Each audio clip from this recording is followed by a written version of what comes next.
Okay, great to have Tony on there. Do you know, actually, while we're talking about him and Waterford and all that kind of stuff, it's probably a good time to mention the fact that Austin Gleeson has taken a year out from the Waterford panel. What do you make of it? Um, I don't know. I suppose he's 10 years at it.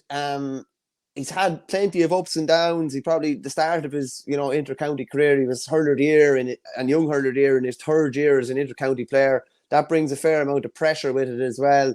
I kind of sense definitely last year. By a fella's body language, you're not really sure how much he's enjoying it. I don't know how much he was enjoying it really. He's going to be a massive loss to the game in 2024 and potentially beyond that, Shane, because you just don't know. Stephen O'Keefe stepped out, a week or two after the 2020 All-Ireland final, and we never saw him play with Waterford again, and we're not probably going to see him play with Waterford again. So that is definitely a worry from Waterford people's point of view, and even from anyone that follows hurling, because Gleeson is his own kind of highlight reel, isn't he? Like, look at the things he's done down through the years.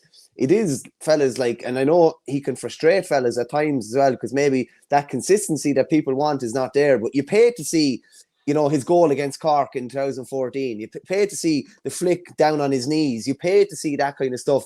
The dummy against Cork in the 2017 All-Ireland semi-final and then tipping it into net. That's the sort of stuff that makes people want to come through the turnstile. So he's going to be a great loss to hurling. Hopefully he'll come back re-energized for 2025, but you just don't know when a fella takes a year out at that age. It's not 23 or 24, he's taking a year out to go travelling or something. Maybe he is going travelling, I don't know, but there'd be a little nagging worry or doubt in the back of my head that we mightn't see him again, but hopefully we will.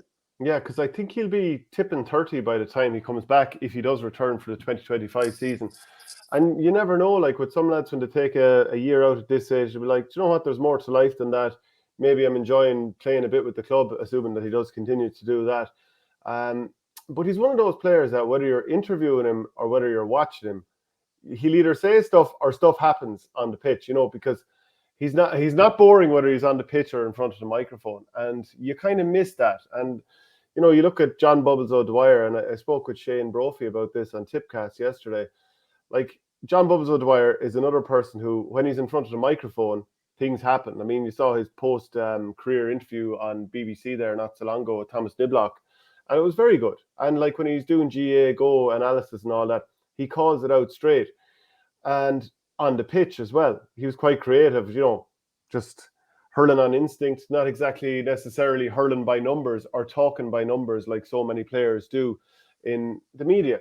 So you sort of miss these, you miss these characters when they're not in the game. Because if you asked who have done the silkiest things in hurling or the most instinctive, cool, like just memorable things in hurling the last kind of number of years, like what do you think when you think in terms of great scores or great goals or whatever? Like those two lads would be kind of in the conversation.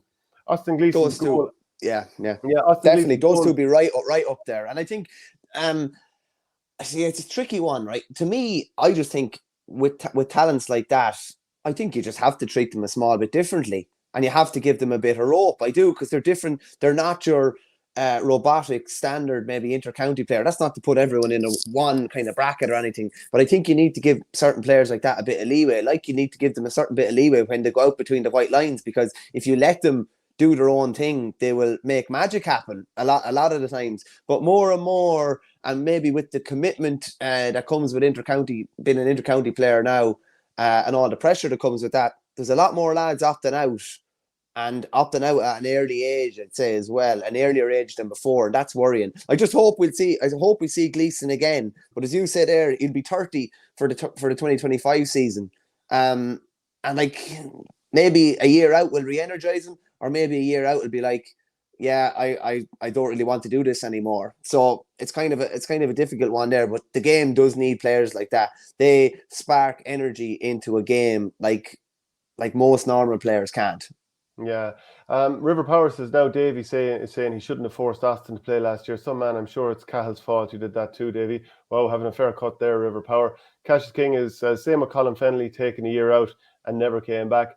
Sean O'Sullivan said, if you were Aussie, why would you do it? If he's the best player on the pitch at 80%, he still gets dogs abuse every match home and away. Also, the refs don't protect him enough. POL 74, potentially the best hurler of his generation, but discipline and no defined position hindered him. You know, there are times when he didn't quite hit the levels that we wanted, and maybe it's us selfishly looking at it and thinking, come on, take over the game here and do something absolutely unbelievable. Because when he did do it, it was such a thrill to watch.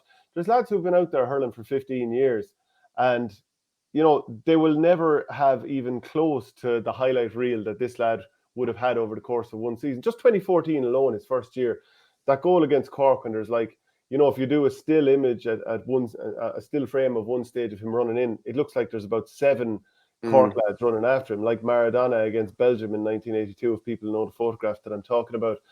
And like, I remember one particular part, he was soloing up the wing, and he did that sort of the switch hand pass, but it was a fake, and went past him. And I can't remember if he scored at the end of it. It was just like, here's a guy hurling on instinct, and you know, you just miss seeing that around the place. Might bring Nickey Brennan, former GA president, all things to all men in Kilkenny as well. Nickey, great to have you on. We're just talking about, you know, it's a shame to see Austin Gleeson stepping away from a year. Obviously, he's absolutely entitled to do so, but there aren't many lads who hurl the way he does. Oh, I think you're on mute there, Nickey. All sorted now. We're back on track now. We're good. Okay, I suppose one of the challenges with a guy like Austin Gleeson is what we would call a free-flowing hurler. He probably is the sort of guy that, you know, an interesting there, a comment from Mike Doyle built up by the media, but I do think that he's the type of guy that plays with on instinct and maybe doesn't want to, he's not comfortable conforming to any type of system.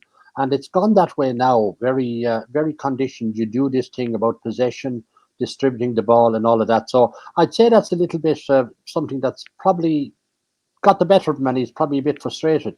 Look, he's had a difficult time with the club as well. I mean, Mount Sion haven't been shooting the lights out there. It's been Ballygunner down there. And, you know, maybe there's a bit of that as well. But so it's been a difficult, he's been making a back and a forward and all of that sort of stuff. And, you know, there's a person on there now using the whole issue of social media, and it gets players that they're human at the end of the day. And remember, oh, he's a young guy, but he's been around for a long time. So, you know, he just one of those guys needs to just get away and clear the head of it and hopefully come back, because he's a loss to hurling, because he's an undoubted skillful player and a big loss to Waterford. Michael? Yeah, well, he's just on one of the comments there. It's mad to say that he's played for Waterford for 10 years and we still don't know his best position, or he hasn't played in a position for that long either. He's been centre back, he's been wing back, he's been midfield, he's been full forward, he's been centre forward, he's been wing forward, he's been nearly everywhere bar the full back line and the goals. And we still don't know, and it's still no defined position for him. And that's probably maybe a bit frustrating for him too as well. Maybe he'd like to be playing in a kind of a certain spot, but